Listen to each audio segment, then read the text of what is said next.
أعوذ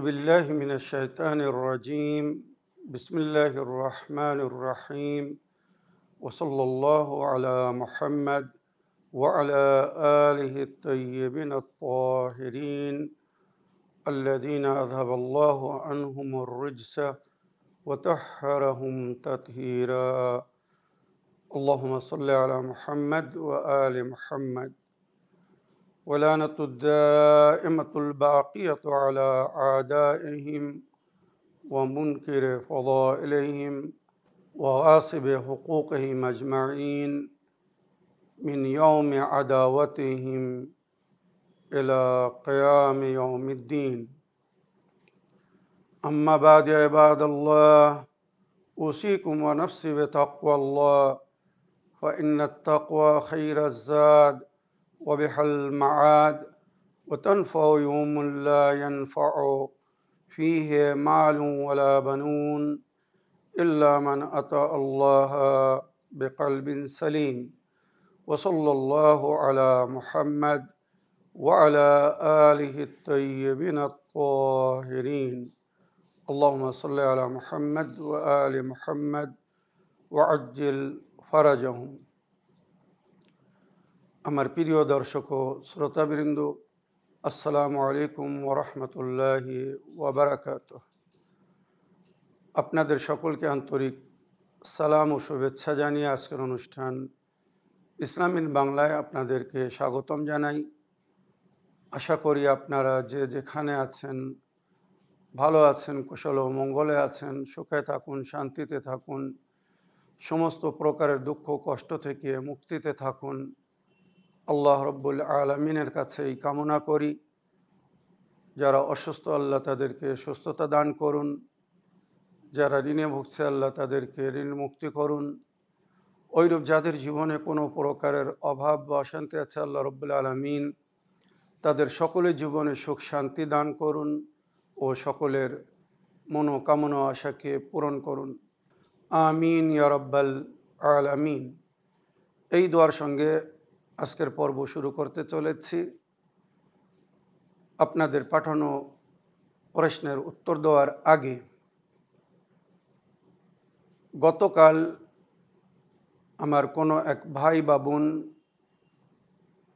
প্রশ্ন রেখেছিলেন যে হুজুর, আমি একজন সুন্নি সম্প্রদায়ের মানুষ, আমি ইমামত বিষয়ে জানতে চাই। কেননা আমরা জানি যে নবী করিম সাল্লাল্লাহু আলাইহি সাল্লামের পরে খেলাফত শুরু হয়েছিল, তাহলে এই ইমামত কোথা থেকে আসলো?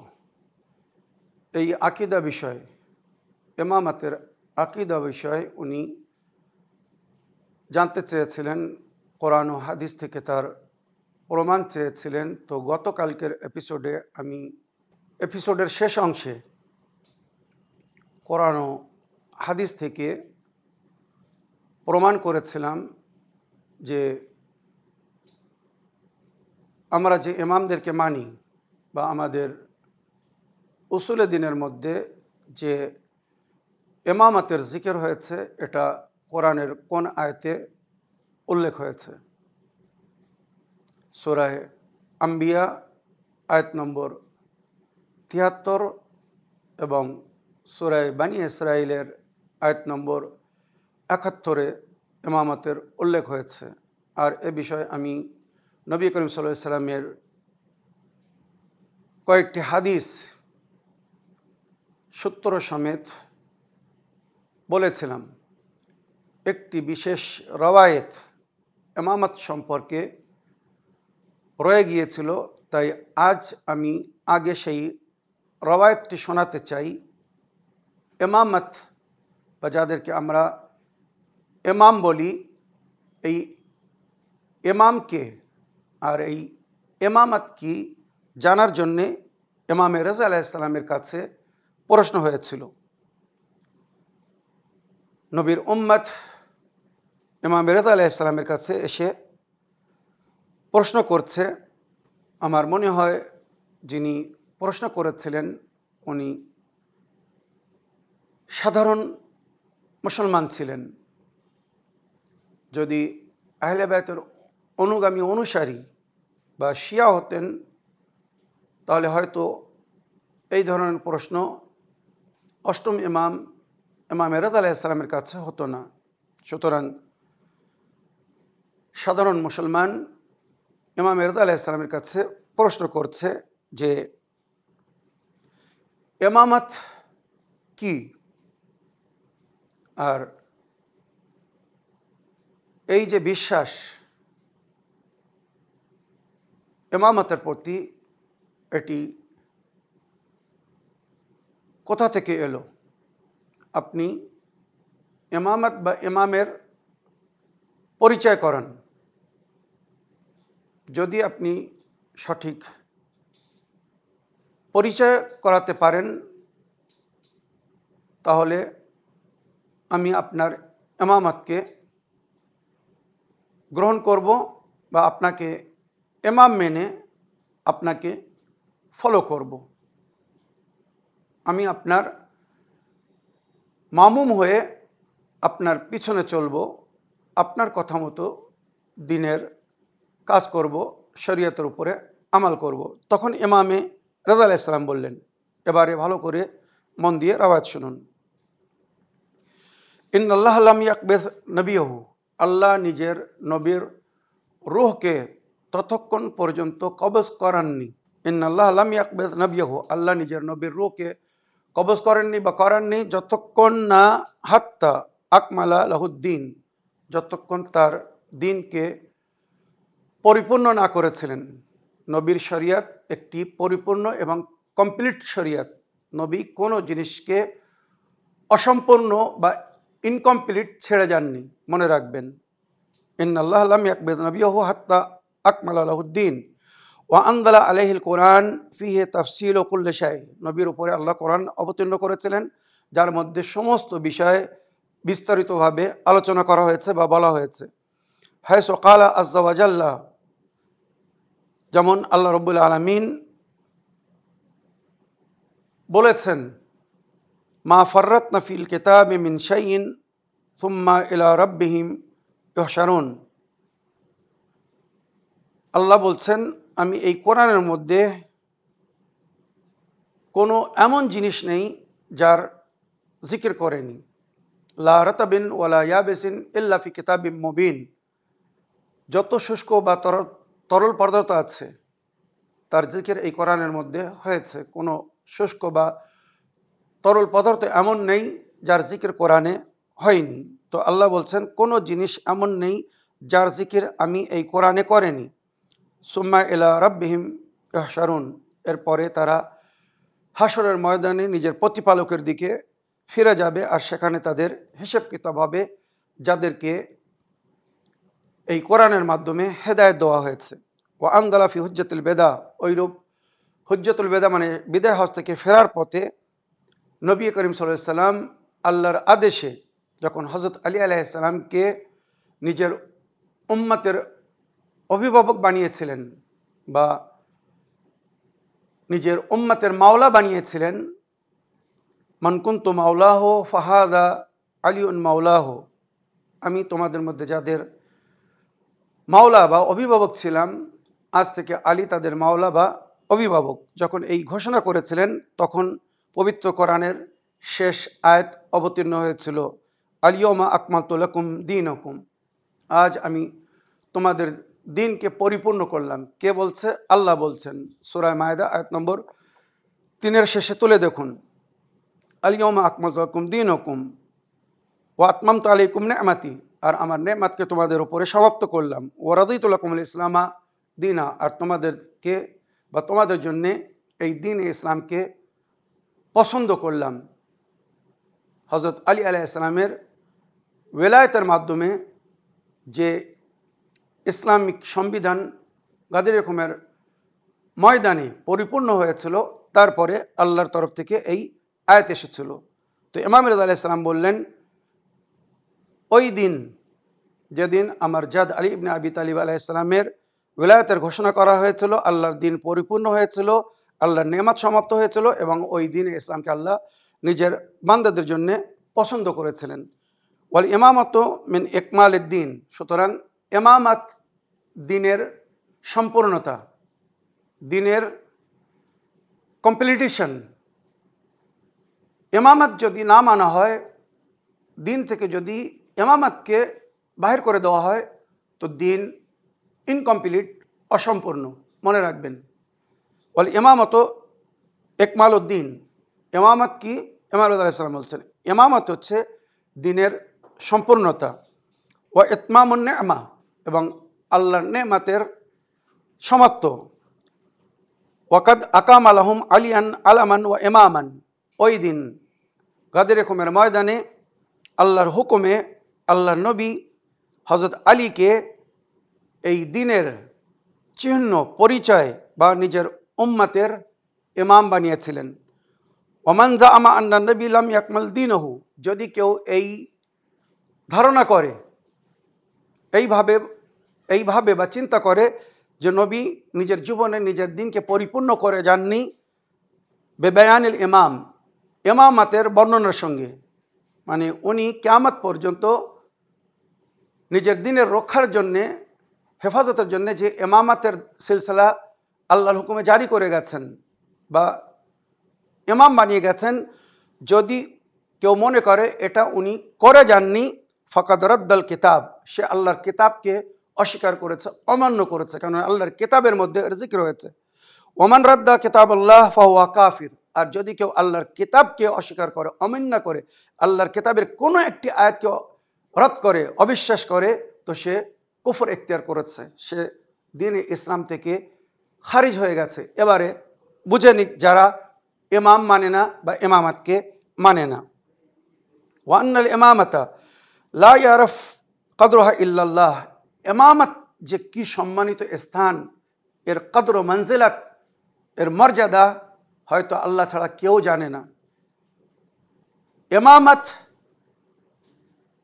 কত বড় এবং সম্মানিত স্থান ছিল, এটা বুঝতে গেলে ওই আয়াত পড়ুন যেখানে আল্লাহ নিজের খলিল ইব্রাহিম নবীকে বলেছিলেন, ইন্নী জাইলুকা লিন্নাসে ইমামা, আমি আপনাকে মানুষের ইমাম করতে চাই বা ইমাম বানাচ্ছি। এর আগে কিন্তু ইব্রাহিম নবীকে নবুয়ত দেওয়া হয়েছিল, উনি নবী ছিলেন, রসুল ছিলেন এবং উলুল আজম পয়গম্বরদের মধ্যে ছিলেন। মনে রাখবেন, উলুল আজম পয়গম্বর ছিলেন, কিন্তু উনি কখনো আল্লাহর কাছে আবেদন করেননি, দোয়া করেননি, বলেননি যে আল্লাহ আমার বংশ বা আমার বংশধারীরা এই নবুয়ত, এই রেসালাত পাবে কিনা। কিন্তু যখন ওনাকে ইমামত দেওয়া হয়েছিল, তখন উনি সঙ্গে সঙ্গে আল্লাহর কাছে প্রশ্ন করেছিলেন, ওমিন যুররিয়াতি, হে আমার প্রতিপালক, এই যে ইমামত আমাকে দেওয়া হচ্ছে বা দিয়েছেন, এটা কি আমার বংশে চলবে, আমার বংশধারীরা পাবে? কাল লা ইউনালু আহদিয়াল যালিমিন, হ্যাঁ ইব্রাহিম, তোমার বংশেই ইমামত চলবে, তবে এই ওহদা, এই সম্মানিত স্থান কোনো জালিম পাবে না, কোনো গুনাহগারকে দেওয়া হবে না। কোনো গুনাহগার, কোনো জালিম কিন্তু কখনো ইমাম হতে পারবে না। যারা আল্লাহ ছাড়া কখনো অন্য কারোর উপাসনা বা ইবাদত করেছে, তারা কখনো ইমাম হতে পারবে না, তাদেরকে ইমাম বানানো হবে না। তো ইমামত যে সম্মানিত স্থান, যদি এটা নবুয়তের চেয়েও কম হতো বা নবুয়তের চেয়েও যদি সম্মানিত স্থান না হতো, তাহলে ইব্রাহিম নবীকে আগে ইমাম করা হতো, পরে নবুয়ত দেওয়া হতো, আগে রসুল করা হতো, পরে ইমামত দেওয়া হতো। কিন্তু ওনাকে আগে রেসালাত দেওয়া হয়েছে, নবুয়ত দেওয়া হয়েছে, রেসালাত দেওয়া হয়েছে, উলুল আজম পয়গম্বর করা হয়েছে, তারপরে ইমামত দেওয়া হয়েছে। তাহলে এবারে বুঝে দেখুন ইমামত কত বড় এবং সম্মানিত স্থান। তাই ইমাম রেজা আলাইহিস সালাম বলছেন, আন্নাল ইমামাত লা ইয়ারফু কদরহা ইল্লাল্লাহ, এই ইমামত যে কত সম্মানিত স্থান, এটা জানে না কিন্তু আল্লাহ ছাড়া। ফাহিয়া আজাল্লু কদরান, মানে আল্লাহর নিকটে বড় সম্মানিত স্থান, ওয়া আযম শানান অনেক বড় সম্মান রাখে, ওয়া আলা মাকানান উচ্চ স্থান রাখে, ইমামতের স্থান অনেক উচ্চ স্থান, মিন আন ইয়াবলুগাহু নাসু বিউকুলিহিম সাধারণ মানুষ এই ইমামতের যে মর্যাদা বা সম্মানিত স্থান এটা বোঝার ক্ষমতা হয়তো সবার নেই। আও ইয়ানালুহা বিআরাইহিম তাদের বিবেক বুদ্ধি হিসাবে তারা যদি ইমামতকে বুঝতে চায় হয়তো তারা বুঝতে পারবে না যে ইমামত কত বড় এবং সম্মানিত স্থান। আন্নাল ইমামা খিলাফাতুল্লাহ ওয়ার রাসূল, এবারে ইমামতের পরিচয় করাচ্ছেন, শুনুন কি বলছেন ইমাম আলাইহিস সালাম। ইমামত আল্লাহর খেলাফত ও রসুলের খেলাফত, মানে জমিনের উপরে আল্লাহর প্রতিনিধি হয়ে বা রসুলের প্রতিনিধি হয়ে যারা কাজ করেছে বা কাজ করবে তাদের জন্য ইমামত রাখা হয়েছে। চিন্তা করুন কত বড় স্থান। ওয়ান্নাল ইমামত খেলাফতুল্লাহ ওয়ার রসুল, আল্লাহ ও রসুলের খেলাফতের নাম হচ্ছে ইমামত। ওয়া জিমামুদ্দিন, দিনের দায়িত্ব বহন করার নাম ইমামত। নিজামুল মুসলিমিন, মুসলমানদের যে নিজামে জিন্দগি, জীবনযাপন করার যে পদ্ধতি, রুল অ্যান্ড সিস্টেম অফ লাইফকে বলা হয়েছে ইমামত। মনে রাখবেন, ওয়াল ইমাম ইউহাল্লিলু মা আহাল্লাল্লাহ, ইমাম সেই সমস্ত জিনিসকে বৈধ করেন, হালাল করেন যেটা আল্লাহ হালাল করেছেন। ও ইউহাররিমু মা হারামাল্লাহ, আর সেটাকে হারাম করেন যেটা আল্লাহ হারাম করেছেন। ও ইয়াকিম হুদুদ আল্লাহ, আর আল্লাহর হুদুদকে কায়েম করেন, আল্লাহর সংবিধানকে তারা কায়েম করেন। ও ইয়াদুব আনদিন আনিদ্দিন, আর দিনের রক্ষার স্বার্থে তারা সব কিছু সহন করেন বা সব কিছু বরদাস্ত করেন, পরিপূর্ণভাবে দিনের কাজ করেন। ওয়াল ইমাম আমিনুল্লাহ ফি আরদিহ, ইমাম আল্লাহর তরফ থেকে আমানতদার এই জমিনের উপরে। ওয়া হুজ্জাতু আলা ইবাদিহ, আর আল্লাহর বান্দাদের উপরে তার হুজ্জত, তার দলিল। ওয়া খলিফাতু ফি বিলাদিহ, আর সমস্ত শহরে গ্রামে সমস্ত এলাকায় ইমামরাই হচ্ছেন আল্লাহর খলিফা জমিনের উপরে। ওয়া ওয়া মুতাহহার মিনাজ যুনুব, সমস্ত প্রকারের গুনাহ থেকে ওনারা পবিত্র বা পাক। মুবাররা মিনাল উয়ুব, সমস্ত প্রকারের খুদ দোষ আয়াব থেকে ওনারা পাক পবিত্র। লা ইউদানি হাদুম ফি খালকিহি, কোনো বিষয়ে আল্লাহর কোনো সৃষ্টি তাদের কোনো খুদ পাবে না বা তাদেরকে ছোট করে দেখাতে পারবে না। ওয়ালা ইউআদিলু আলিমুন, কোনো আলিম তাদের সমতুল্য হবে না বা সমতুল্যতা করতে পারবে না। কেউ বলতে পারবে না যে আমরা ইমামের মতো জ্ঞান রাখি। ওনারা ইলমে লাদুন্নির মালিক, আল্লাহর তরফ থেকে ওনারা হেদায়েত নিয়ে এসেছিলেন, হেদায়েত পেয়েছিলেন। সাধারণ মানুষের কাছে ওনারা শিক্ষা লাভ করেননি। কোনো ইমামের সম্পর্কে পাবেন না যে এই ইমামের শিক্ষক বা ওনার শিষ্য ইমাম ছাড়া অন্য কেউ। মনে রাখবেন, ওনারা কোনো সাধারণ মানুষের কাছে কখনো শিক্ষা লাভ করেনি। ওনারা ইলমে লাদুন্নি রাখতেন, আল্লাহর তরফ থেকে হেদায়েত নিয়ে এসেছিলেন। ওয়ালা ইউজাদ মিনহু বাদিল, আর ওনাদের কোনো বদিল নেই। বদিল মানে ওনাদের সমতুল্য বা ওনাদের মতো কেউ নেই। ইমামের জায়গা এক ইমামে নিতে পারবে, সাধারণ কোনো মানুষ ইমামের জায়গা নেওয়ার ক্ষমতা রাখে না। ইমামের পরিবর্তন কাউকে করা হয়নি, মনে রাখবেন। ওয়ালা মাসিলুন, ওনাদের মতো কেউ না। ফাআইনা লিন্নাসে আন তাস্তাতি ইখতিয়ার মিসল হাদা, মানুষ এমন ইমামকে কি করে বানাতে পারে, তৈরি করতে পারে যাদের দক্ষতা ক্ষমতা এই ধরনের, যার জিকির ইমাম করেছেন।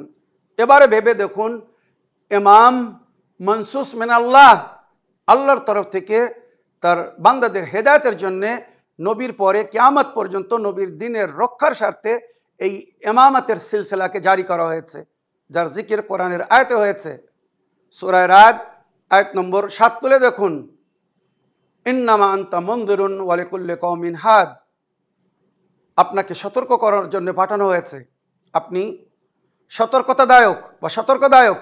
আর আমি প্রতি কওমের জন্য হাদি রেখেছি, কিয়ামত পর্যন্ত সমস্ত কওমের জন্য আমার তরফ থেকে হাদি থাকবে। সেই আল্লাহর তরফ থেকে যাদেরকে হাদি করা হয়েছে, যারা এই বিশ্ববাসীকেদেরকে হেদায়েত করছেন, ওনারা হচ্ছেন ইমাম। ওই সিলসিলার শেষ ইমাম, যুগের ইমামে মেহেদী আলাইহিস সালাম, যিনি এখন বেঁচে আছেন, পর্দায় গায়েবে আছেন, যখন আল্লাহর অনুমতি হবে উনি প্রকাশ করবেন, আবির্ভাব করবেন, জহুর করবেন, আর প্রকাশ্যরূপে তখন বিশ্ববাসীরা ওনাকে দেখবে বা ওনার পিছনে চলবে। আল্লাহ আমাদেরকে হেদায়েত দান করুন, আমরা যেন সঠিক ইসলামিক আকীদা বা বিশ্বাসকে স্থাপন করে নিজের ঈমানকে পরিপূর্ণ করতে পারি, আর ফুরদিনের ওপরে যেভাবে আমাদেরকে আমাল করতে বলা হয়েছে আমরা যেন ওইভাবে দিনের ওপরে আমাল করতে পারি। আমিন ইয়া রাব্বাল আলামিন। আসুন এবারে আমি আপনাদের পাঠানো প্রশ্নের উত্তর দিতে চাই। দেখি কোথা থেকে কে কি প্রশ্ন করছেন বা কে কি জানতে চাচ্ছেন। সালামুন আলাইকুম মাওলানা সাহেব, আমি আজাদার হোসাইন বলছি মুম্বাই মহারাষ্ট্র থেকে। আপনি গত বছর আপনার মজলিসে পার্টস অফ আজাদারির জিকির করেছিলেন, মানে আজাদারির অংশ কি কি এবং আজাদারি করার উদ্দেশ্য কি? যদি সংক্ষিপ্তে সেটা স্মরণ করিয়ে দিতেন তো হয়তো আমরা অনেকেই উপকৃত হতাম। তাই আপনার কাছে অনুরোধ রইল, আপনি আজাদারি কিভাবে করতে হবে বা করা উচিত এ বিষয়ে বিস্তারিত আলোচনা করবেন। আপনাকে অসংখ্য ধন্যবাদ জানাই আমাদেরকে এত সুন্দর শিক্ষা দেওয়ার জন্যে। ওয়ালাইকুম আসসালাম রহমতুল্লাহি ওবারাকাতু। আমার প্রিয় ভাই আজাদার হোসেন সাহেব, আপনার চিঠি লেখার জন্যে আপনাকে অসংখ্য ধন্যবাদ জানাই। আপনি আজাদারির উদ্দেশ্য কি আর পার্টস অফ আজাদারি মানে আজাদারির অংশ কি, আমরা যখন আজাদারি করি তো সেখানে আজাদারি করতে গিয়ে কি কি করা উচিত বা আজাদারির অংশ কি কি এ বিষয়ে আপনি জানতে চেয়েছেন। তো সর্বপ্রথম এ বিষয়ে আমি বলতে চাই যে আজাদারি আমরা কারবালার শহীদদেরকে স্মরণ করার জন্যে, ওনাদের পবিত্র মিশনকে দুনিয়ার কাছে পৌঁছে দেওয়ার সামনে, ওনাদের পবিত্র মিশনকে দুনিয়ার কাছে পৌঁছে দেওয়ার জন্যে, কী জন্যে ওনারা কারবালার ময়দানে প্রাণদান দিয়েছিলেন বা উৎসর্গ হয়েছিলেন, কি কারণে, কি উদ্দেশ্য ছিল, সেটা দুনিয়াকে জানানোর জন্য, দুনিয়ার সামনে তুলে ধরার জন্য আমরা আজাদারি করি। অন্যায়ের বিরুদ্ধে কিভাবে আমাদেরকে পদক্ষেপ নিতে হবে, উঠে দাঁড়াতে হবে, কিয়াম করতে হবে, এটা আমরা কারবালা থেকে শিখেছি, কারবালার শহীদদের থেকে শিখেছি। জালিম, অত্যাচারী,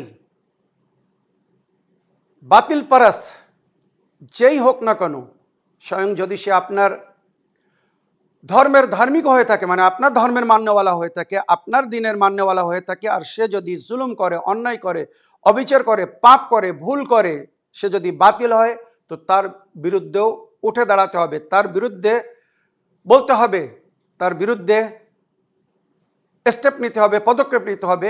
এটা আমরা কারবালা থেকে শিখেছি, আর সেটাই দুনিয়ার সামনে তুলে ধরার জন্যে, দুনিয়াকে বলার জন্যে আমরা এই আজাদারি করি। আজাদারি মজলুমদের হেমায়াত এবং তাদের প্রতি একটি মায়া মহব্বত বা শ্রদ্ধাঞ্জলি এবং ঐক্যতার প্রমাণ দেওয়ার জন্যে আমরা এই আজাদারি করি। আজাদারি আমাদের এই পজিশন, জুলুস, মনে রাখবেন এটা জুলুম ও জালিমের বিরুদ্ধে, অত্যাচার ও অত্যাচারীর বিরুদ্ধে আমাদের প্রোটেস্ট, এহতেজাজ, যে আমরা অন্যায়ের বিরুদ্ধে, সে যে যুগে হোক, যেখানে হোক, আর যার সঙ্গে হোক, কোনো অন্যায়কে আমরা কখনো আশ্রয় দেই না।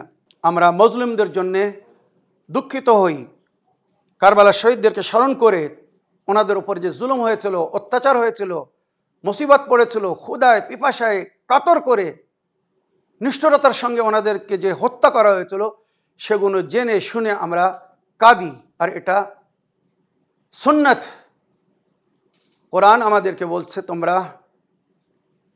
অধিক রূপে কাঁদো, হাসো কম, কাঁদো বেশি।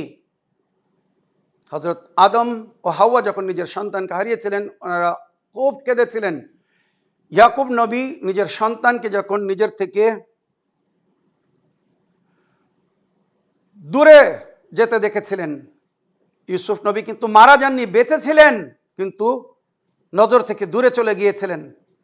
এত কেঁদেছিলেন যে ওনার চোখ সাদা হয়ে গিয়েছিল।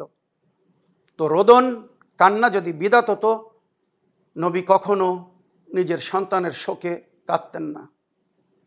এই রোদন সুন্নাতে নবী, এই রোদন ফিতরাতে ইনসানি।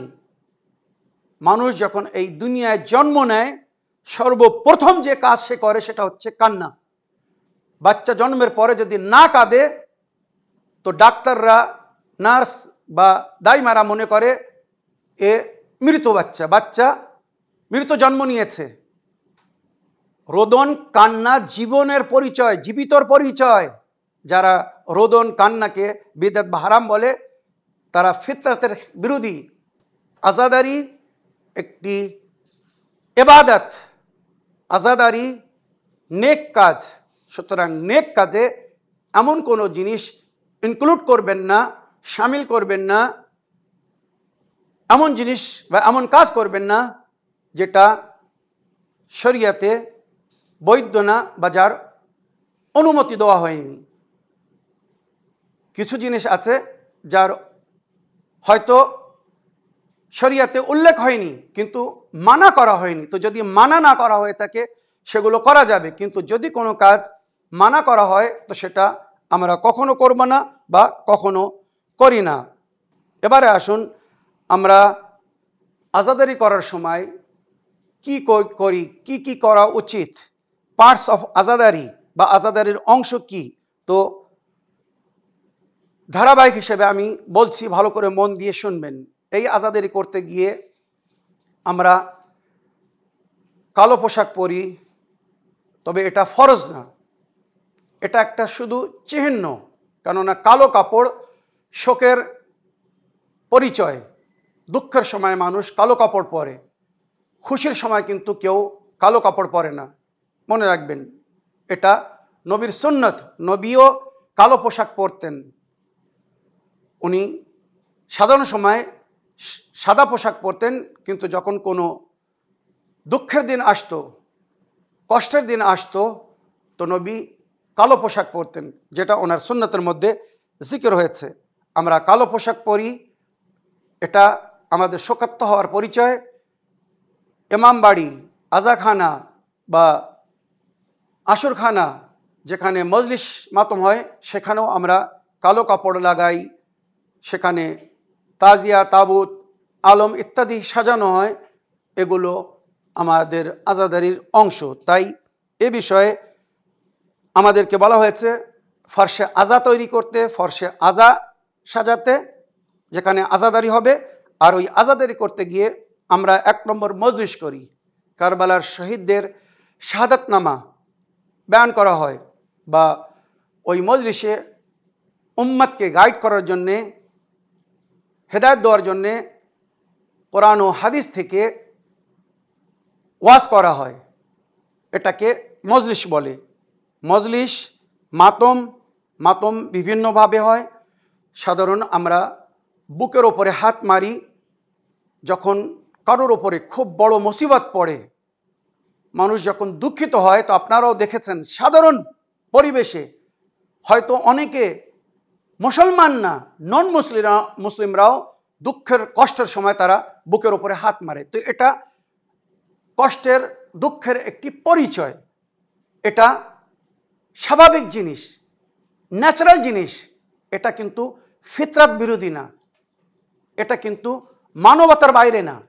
সুতরাং যারা মাতমকে বিদআত বলে, তারা হয়তো স্বাভাবিক না, তারা হয়তো ন্যাচারাল না, নর্মাল না। তারা যদি নর্মাল হতো, কখনো এটাকে ভুল বুঝতো না বা মানা করতো না। তারা অ্যাবনর্মাল, তারা ডিস্টার্ব বলে তারা এই ধরনের কথা বলে।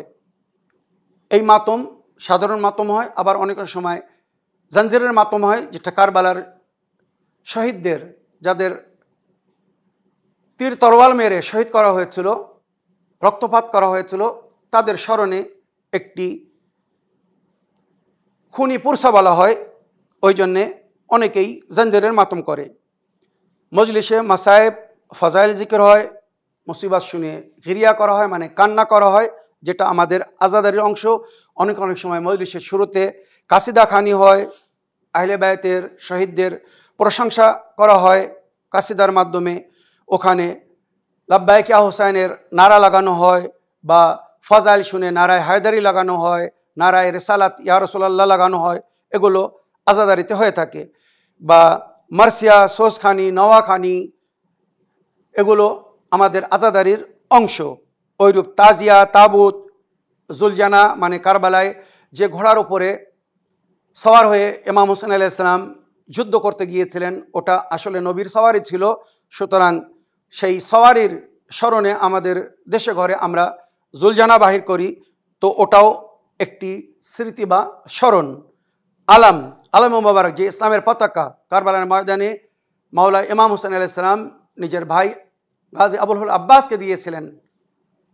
ওনার হাত কেটে দেওয়া হয়েছিল বলে আজ আমরা সেই আলমদারের স্মরণে সেই আলম তুলি। তাবুত কারবালার শহীদদের পবিত্র সমাধির একটি ছবি, মনে রাখবেন।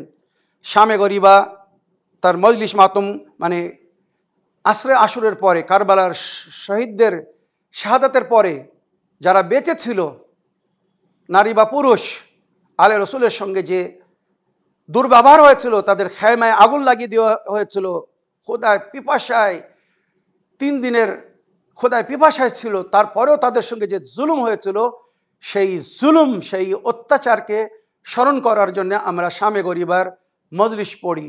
শামে গরিবার সেই স্মৃতি, সেই স্মরণকে আমরা জিকির করি।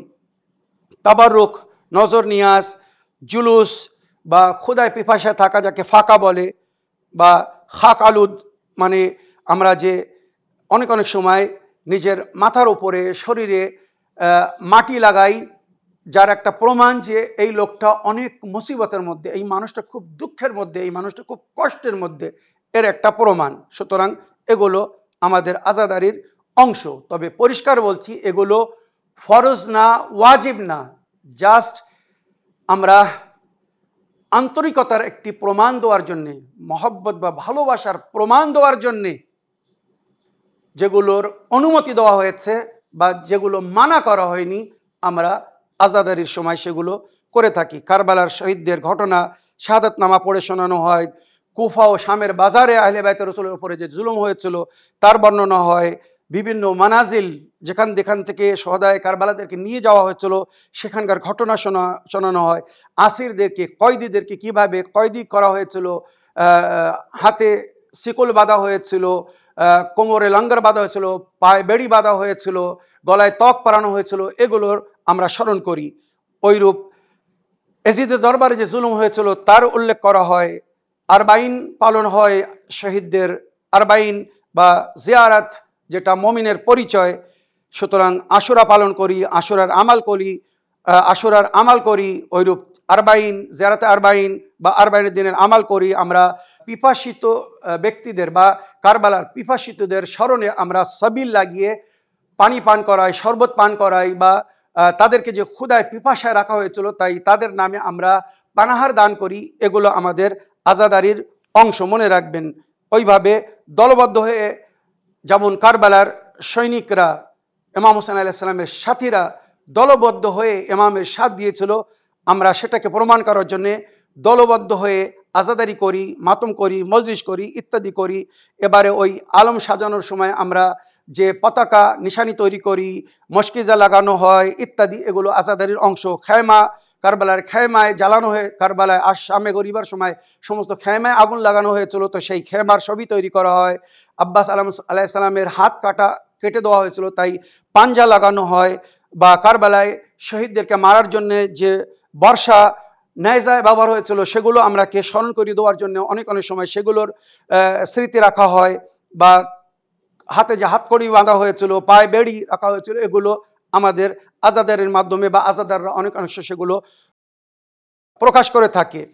ইমামবাড়া বা আজাখানা সাজানো হয়, ওখানে জিয়ারতে ইমাম হোসেন পড়া হয়, বা বিভিন্ন দিনের যে আমাল করতে বলা হয়েছে, দোয়া জিয়ারাত নামাজ, সেগুলো আমরা সেখানে করে থাকি। আজাদারি পালনের সময় বিভিন্ন দোয়া পড়তে বলা, সেগুলো পড়ে থাকি।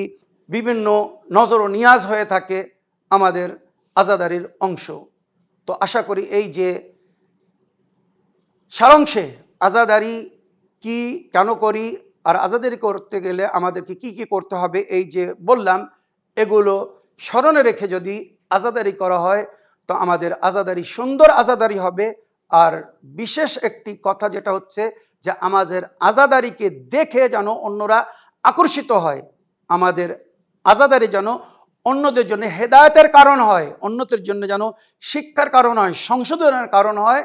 তাহলে আমাদের আজাদারি সুন্দর আজাদারি। আর যদি আমাদের আজাদারি থেকে অন্যরা শিক্ষা লাভ না করে, অন্যদের সংশোধন না হয়, তো এটা জাস্ট একটি পর্ব বা পার্বণ, একটি রসম, এর চেয়ে তো বেশি আর কিছু হয়তো প্রমাণ হবে না। আশা করি আমার প্রিয় ভাই আপনার প্রশ্নের আপনি উত্তর পেয়েছেন। এই বলে আমার আজকের বক্তব্য এখানে শেষ করলাম। ওয়া আখিরু দাওয়ানা আলহামদুলিল্লাহি রাব্বিল আলামিন। ওয়াসসালামু আলাইকুম ওয়া রাহমাতুল্লাহি ওয়া বারাকাতুহু।